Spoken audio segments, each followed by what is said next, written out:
The Placing You First podcast begins in less than 20 seconds. Visit crcgroup.com to subscribe, download our award-winning tools and intel articles that help you stay aware of emerging issues and trends, or get a snapshot of the insurance marketplace with our industry-leading Ready indexes. You'll find it all on crcgroup.com under Tools and Intel.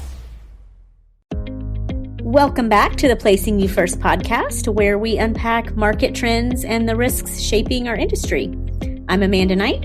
And I'm Scott Gordon. Today we're taking a close look at one of the most important developments of the past year, product recall trends and the rising severity behind them.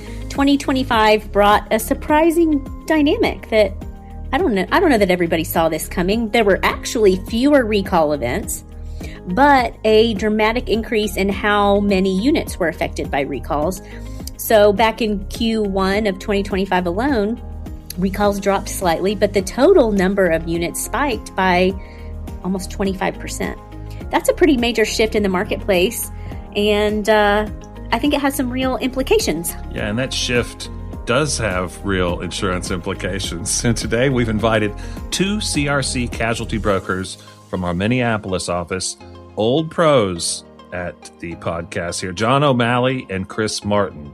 They're here to help us break down what happened this year, what's driving bigger and more important complex recalls, and what retail agents need to watch going into 2026. This is the Placing You First podcast from CRC Group. This podcast features news and insights from a vast knowledge base of more than 5,500 associates who write more than $30 billion in premium annually. Plus, we give you the latest information on what's happening at CRC.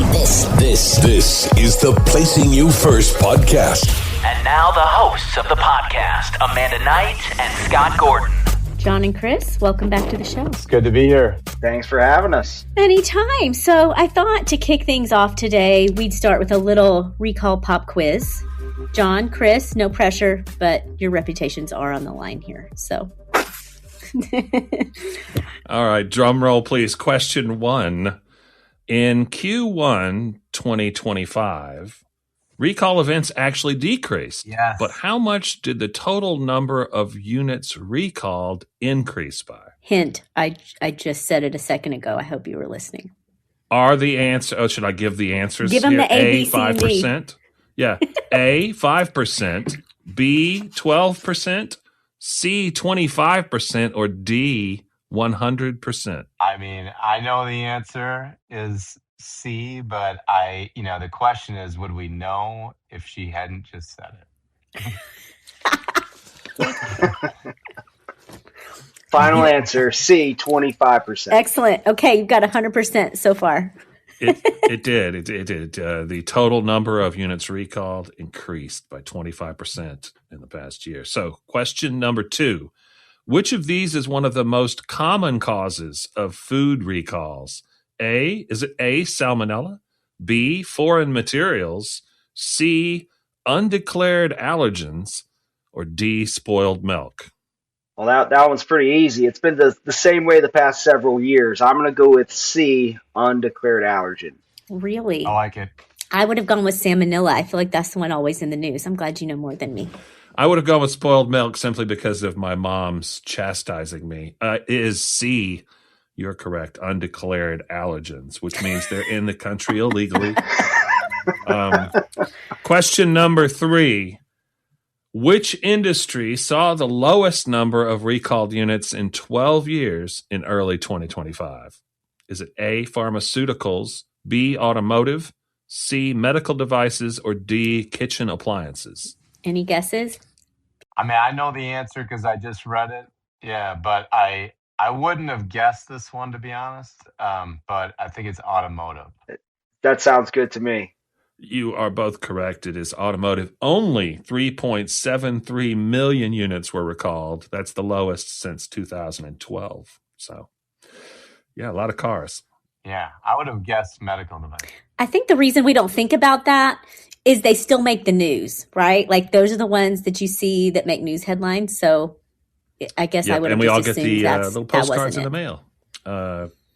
Well, that's not for the total car recall. That's for like an air conditioning or something. Okay, so Last question. Your reputations are Last on question, the line. guys. We're all in on question 4. What's the most unexpected thing that has ever been recalled in U.S. history? Now, this is subjective, but A, toasters, B, toilet seats, C, Christmas lights, or D, backpacks? I mean, just to be unexpected, I would have to say toilet seats, but it could be it could be any of those. I think the other ones I've, for sure all seen recalls on. So I would agree. What is it, Scott? Yes, the shocking true answer is B, toilet seats. More than 2 million toddler toilet seats were recalled due to pinching hazards. Ouch. Ouchie. Yeah. Ouchie. Yes. On their the little toddler took us getting pinched in the toilet. That's no fun. Guys, you got 100%. Good job. You saved your reputations. Well, on that note, 100% is very good. Let's dive into the big picture. Early results in 2025 surprised a lot of people. Fewer recall events, but significantly more units recalled. Why are we seeing this rise in severity? Yeah, I think there's a couple factors. I think there's economic factors and then regulatory factors. And on the economic side, you have you know higher labor costs, tariffs, things like that that are cutting into margins. So you have these businesses that are trying to cut costs. Maybe that's at the result of limited quality control. Um, Maybe they're rushing product out the door because they got to meet their numbers and they got to sell more product in order to make up that profit. And then on the regulatory side, in the U.S., we're seeing a reduction in regulatory oversight, and so I think all those things combined are leading to maybe delayed detection in recalls. With that sort of big picture in mind, let's dig into some industries. Which sectors maybe saw the most disruption in 2025? Yeah, I think again, understanding that the number of actual recalls was down in a lot of cases, but as far as units go, the food units were way up. So I think that was multiple 100% increase, I think, in units recalled. Yeah. Um, Over so, 200%. Yeah, right. and I think that goes to, a couple of John's points. Certainly, a reduction in regulatory activity is probably somewhat, the cause of that. And then different suppliers due to tariff issues or other things, people just, tightening belts and searching for a cheaper way or a better way to get product. And then those avenues being sort of less vetted than normal, I think is probably another big reason for some of those increases. Yeah, so it seems like across the board, the trends point to the perfect storm, if you will: economic pressures, tariffs, supplier instability, and softer oversight. So which of those factors, though, do you think has had the biggest impact? Can you narrow it down to one? Do you have favorites? Which horse is your money on? Yeah, I think economic pressures is definitely it kind of leads into everything, right? So that's where you see the cost cutting. You see, changing suppliers to find somebody cheaper. You see tariffs that are affecting this. That maybe they're using a supplier in a country that has a high tariff, so now they're going somewhere else, or maybe they don't know that supplier as well. They don't know their quality controls, but they have to do all these things to cut those costs. So they don't eat into their margin. So I would say economic pressures is probably the main driver. Yeah, I agree. And I would even add to that, just within companies, the economic pressures. So there, whether it's changes because of tariffs or anything else or supplier costs, all those things are causing their margins to go down. And so they're looking for places that they can cut. And one of the places that they can probably find room to cut is maybe in their own quality control. So I think, what we tended to see, companies have QC measures and plans in place, but a lot of times they're not actually adhering to those. And some of that might be due to reductions in staff in those areas. And when I think, we talked about sort of the macroeconomic conditions, the conditions even inside a company itself, but then if you go back out sort of to global dynamics, Europe tightened regulations while the US enforcement softened. So you've sort of got a two-speed environment, right? Where you've got different requirements on both sides. So if you are a manufacturer who, sells or manufactures on both sides, it feels like a catch-22. Yeah, for sure. It is weird. Usually those things would tend to, I think, trend in the same direction between countries but it's interesting. Right. I mean, it seems like tariffs and thinner margins would sort of reduce testing. But then you've got, like you mentioned, supplier swaps generating quality issues that are then not going to be caught if you reduce testing. And it just seems like a vicious cycle. I agree. I think it makes it very difficult for someone in the U.S. who has manufacturing under lighter restrictions and then selling to a country that has more tighter restrictions. That makes it difficult, and especially when the quality control might not be up to par where it was a few years ago, that makes it difficult. So let's sort of translate this now into insurance impact. So when severity grows like this, not necessarily, the overall number of recalls, but the number of units, where do insureds tend to feel it first? Is it just going to hit them with greater costs if they're caught in a recall? Yeah, I would say, it's a real balance sheet issue. If you have a recall that was $1 million recall, but in this new environment, because of these factors we've been discussing, it's now a $3 million recall. Well, those are real, balance sheet type issues, and can be, depending on how big they are, they can be like solvency type issues. Mm-hmm. So, it becomes a huge deal when these recalls grow in size and scope. So, what kind of losses do you find catch clients off guard the most frequently? So like cleanup costs, is it BI? What is BI?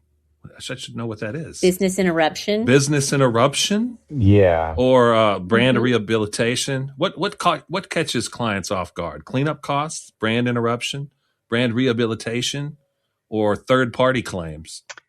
I think that probably depends on the business and what they're doing. An ingredient supplier is going to have vastly different costs than a finished good company. But I think ultimately companies are pretty concerned with their business interruption, their income, their loss of profit, their sales, things of that nature. But I think what's going to catch them off guard are the things they're not thinking about. So for instance, the third party claims for an ingredient manufacturer. If I'm a cheese manufacturer, I'm providing my cheese as an ingredient going into salad kits. I might just be worried about my cheese. My $1 cheese might go into a $6 prepared salad. That might be out of mind. I might not be thinking about that $6 salad. But if my cheese is contaminated, my $1 cheese is now a $6 loss. Right. I think that will catch some off guard. Well, and I think about, something like a food where it gets into the supply chain. And then, like you said, the cost grows exponentially. But I also think of the risk for, think about the baby formula recall that was at the end of 2025, and 50 babies were hospitalized. Thankfully, none of them passed away, but when babies are harmed through infant botulism and they never found the cause, if I have caught up correctly, they never really figured out what the source of the contamination was. But if I'm a young parent and I am looking for the right baby formula, you are off my list forever. Something like that. You have set, in food chain supplies, I feel like sometimes we feel like it's inevitable, right? You don't want it to happen, but we know sometimes we're at risk. But man, if you're doing something like baby formula and you've got a recall, that's hard to recover from, it would seem to me, especially from a reputational perspective. If you can find insurance, it's going to help you sort of catch that early and recover and handle that crisis. That seems like a slam dunk to me. Yeah, that's probably the other big way that they get caught off guard is that reputational damage. Because that can just lead to loss of contracts and all kinds of things that are going to be huge expense issues. Well, we live in the age of social media. So there is no way that everyone in the world doesn't know about that immediately once it happens, right? I mean, your reputation can be harmed so much more quickly and thoroughly than maybe it could have prior to this digital age. Yeah, I think now you just don't want it to go viral, to coin a phrase. It's like certain things are synonymous with this stuff. Maybe not recalls, but like you've got BP and Enron and just these names that kind of ring with just bad legacies. Well, in this world, we all hate on the bagged lettuce. Let's be clear. They're the villains of the recall world. Right. It's the lettuce. It's tough. So if you are a retail agent listening today, what are the most important actions they can take to prepare insureds as we head into 2026? Yeah, I think first of all, for sure, making them aware that the protection is available, I would say is number one on the list. Also talking about some of these issues that we've been talking about, like, the tariff issues, the supplier issues, the delayed inspections. I mean, these are things that, there's literature out there on, and they can read about these things and try to be more prepared and kind of look for, the obvious, holes that people fall in with these issues, but primarily to make them aware that there's coverage available. And not only is there literature out there, but they've got their CRC brokers. When in doubt, reach out to your broker. Have that conversation if there's something you don't understand or you want to know more about. I think it's also it seems to me it would be a prime time to revisit limits in the current environment. Are the limits you purchased last year enough for this year?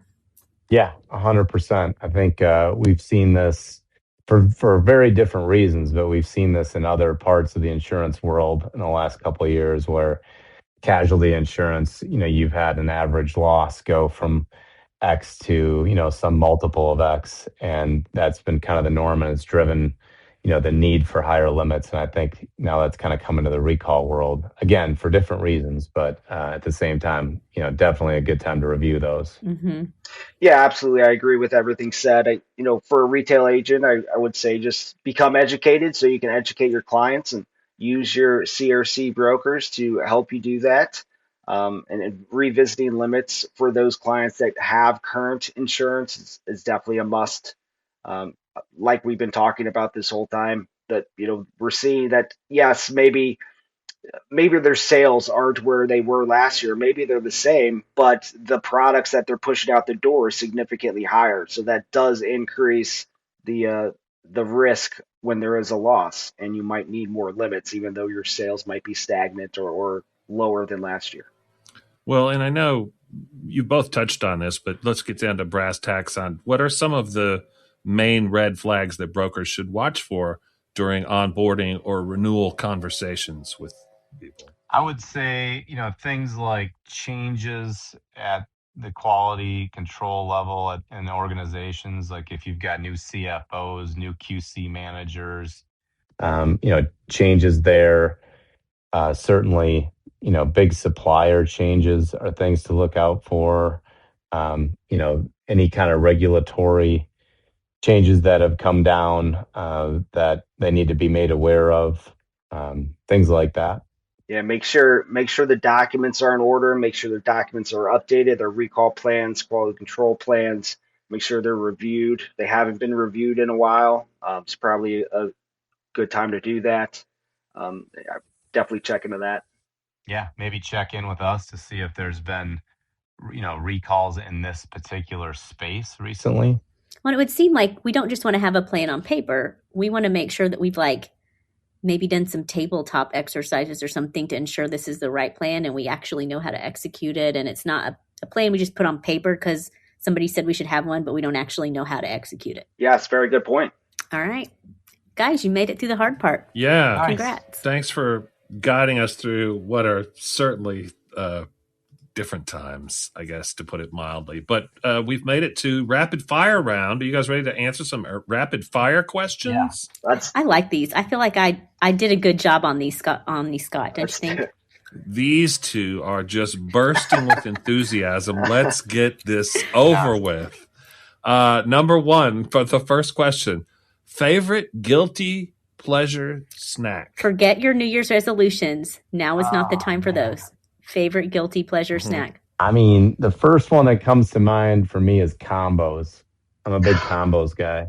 Yes. I haven't even seen those in a while. Go to any gas station, man. In the snack Out pile. there.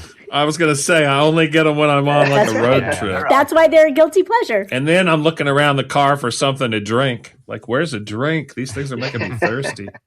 For me, I don't know if it's a guilty pleasure, but it's just a snack that I always go to, and just chips and spicy salsa. The spicier, the better. Okay. So I also am salty over a sweet snack any day. Salty and crunchy. All right, number 2. What's a movie you will always stop and watch when it's on? Like you can pick it up anywhere. It doesn't matter where you are in the movie. You're like, oh, this is a good one. Yeah, I'll go Clue. You guys remember Clue? Yep. I don't know. Some of us might Yeah, be too it young. had different endings. Yeah. It's a great movie. I've got 2, but John, you go first. I mean, my favorite movie is Forrest Gump, so that would probably be top Yes. for me. That was one of mine. Okay. It doesn't matter when it's on TV and you walk by, wherever it is in the movie, you can just stop and know exactly what's happening. I feel the same way about Castaway with Tom Hanks. Castaway. Wow. That's And- a long movie. I know, but that's the point. You can just like get up and go do something else and you come back. It's a slog. Yeah, it's going on. Oh in no, the I love that background. movie. Is he still on the island? And then my third one would be Shawshank Redemption. Anytime that's on, I can just yeah. pick right up. What about you, Good Scott? You love movies. I know you I have love an answer to movies. this. Most of my favorite movies don't come on that often, so it's not That's like I'm true. seeing them a lot. But Die Hard is definitely one I will stop That was and one of mine. dive Yep. into. Yeah, especially this time of year. I wanted to watch it. My wife won't let me though, so I'll watch it sometime Rude. when I'm alone. Yeah. Nice. All right, one question left, Scott. Oh yeah, the third question. Sorry. What is one city you'd love to visit next? Maybe you've been there, maybe you haven't. Are But we when- are we worldwide or domestic? Yeah, let's go worldwide. Think big. Big. Okay. Anywhere warm. That's true. You guys are in Minnesota, so how much snow are you looking at right now? I'm kind of scared. Yeah. Right. It's snowy. It's not too cold right now, but it's snowy. But I would say I was gonna go a different direction. I would say I've always wanted to go to Montreal. There you check go. That place I've out. never been. Never been. It sounds like a good one. Okay, so you go and you report back, and then we'll know if we all need to add it to our list or not. All right, Scott, get us out of here. Oh, you didn't want to answer, Amanda? Did you, Amanda, answer? Oh, no, I don't have any on my Oh, bucket list yeah, right now. I mean, maybe like some. What do I you don't know. got? I'd like to go to Tickets Rome right now. I'd like to see Rome before I kick. Been there. It's good. But anyway, so that's it. We had a great time, everyone. John, Chris, thank you as always for joining us. You're old pros at this now. It's always a pleasure. Thank you very much. Hey, thanks for having us. It was awesome. And to our listeners, you can find more insights, including the full written article on this topic at crcgroup.com. You can also reach out to your CRC specialty producer to talk about recall risk strategies for 2026. Thanks for listening, and we'll see you next time.